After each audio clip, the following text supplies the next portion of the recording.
வணக்கம் நண்பர்களே, சுவையான மட்டன் குழம்பு எப்படி செய்கிறதுன்னு பார்க்கலாங்க. லைக் பண்ணுங்கள் நண்பர்களே, சப்ஸ்கிரைப் பண்ணுங்கள். ஒரு குக்கர் எடுத்து அடுப்பில் வச்சுக்கோங்க. 4-5 ஸ்பூன் எண்ணெய் ஊற்றிக்கோங்க. கடலெண்ணெய், கடுகு, உளுத்தம்பருப்பு, சீரகம், பட்டை, கடல் பாசி, ஒரு ஏலக்காய் போட்டு நல்லா தாளிச்சுக்கோணுங்க. 2 பிரிஞ்சி இலையும் போட்டுக்கலாங்க. அப்புறம் சின்ன வெங்காயம் பார்த்திங்கன்னா நிறைய போடணுங்க, அப்போ தான் டேஸ்ட் நல்லா வருங்க. ஒரு பெரிய கப்புக்கு போட்டுருங்க. கருவேப்பிலை, மல்லி இலை போட்டு, அப்புறம் தக்காளி பார்த்திங்கன்னா தேவையான அளவு தக்காளி போட்டுக்கலாங்க. நான் 3 பழம் போட்டிருக்கிறேங்க.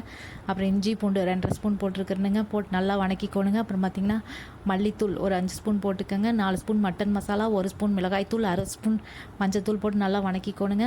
மசாலா கொஞ்சம் பச்சை வாடை போனதுக்கப்புறமா மட்டன் 1/2 கிலோ சேர்த்துருக்கணுங்க.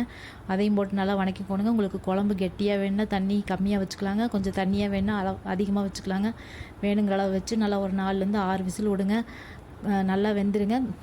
விசில் போடுறதுக்கு முன்னாடி உப்பு சேர்த்துறணுங்க. தேவையான அளவு உப்பு சேர்த்துட்டிங்கன்னா அப்படியே கறியில் வெந்து வரும்போது கரெக்டாக பிடிச்சிருங்க.